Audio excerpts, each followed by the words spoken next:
একে একে শতপুত্রের মৃত্যুর সংবাদ শুনেছিলেন সতী গান্ধারী। কেশবকে অভিশাপ দিয়েছিলেন নির্বংশ হবার। কেশবকে অভিশাপ দিয়েছিলেন অপঘাতে মৃত্যুর। কেশব হাসি মুখে গ্রহণ করেছিলেন সতীর অভিশাপ। প্রথম পাণ্ডব গান্ধারী পদস্পর্শ করে ক্ষমা প্রার্থনা করেন। চক্ষু আবরণের আড়াল থেকে গান্ধারী যুধিষ্ঠিরের আঙুলের ডগা দেখতে পান। মুহূর্তে গান্ধারীর ক্রোধে বিকৃত হয়ে যায় ধর্মরাজের আঙুলের অগ্রাংশ। নিজের ভ্রাতা শকুনিকে শাপ দেন। তার কুচক্রে কুরুবংশ ধ্বংস হয়েছে, কখনো তার রাজ্য সুখে থাকবে না। তখন থেকে এখন পর্যন্ত গান্ধার রাজ্য সুখের মুখ দেখেনি। সেদিনের গান্ধার রাজ্য মোটামুটি ভাবে আজকের আফগানিস্তান। কৌরবদের মামা বাড়ি গান্ধার। গান্ধার কথার অর্থ সুগন্ধ।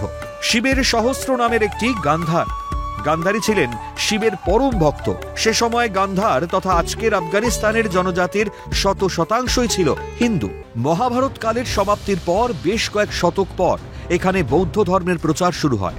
একাধিক মৌর্য শাসক এখানে শাসন করেছেন। এরপর একাদশ শতাব্দীতে এখানে আধিপত্য স্থাপন করেন মেহমুদ গজনী।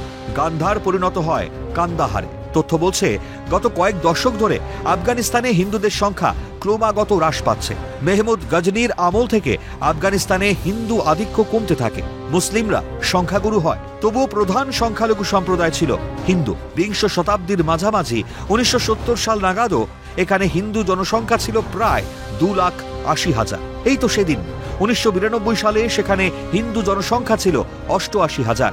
1992 সালে সোভিয়েত সরকারের পতন হলে সোভিয়েত সমর্থিত সরকার ভেঙে যায় এবং ক্ষমতা মুজাহিদিনের হাতে চলে যায়। শুরু হয় গৃহযুদ্ধ। তালেবানরা আফগানিস্তানে নিজেদের প্রভাব বিস্তার করতে শুরু করে। হিন্দুদের জীবন দুর্বিষহ হয়ে ওঠে। 2021 সালের শুরুতে হিন্দু সংখ্যা নেমে দাঁড়ায় 160 জন। ওই একই বছরের শেষে হিন্দু জনসংখ্যা নামে 50 জনের নিচে। এককালে যে অঞ্চলে হিন্দুদের ধ্বজা উঠত, যে আফগানিস্তানের মাটিতে খননের ফলে উঠে আসে বিশাল গণেশ মূর্তি, হিন্দুত্বের নিশান, সেই আফগানিস্তানে আজ হিন্দুদের কোনো অস্তিত্ব নেই। কৌরবদের মাতুলালয় আজ সম্পূর্ণ হিন্দু শূন্য।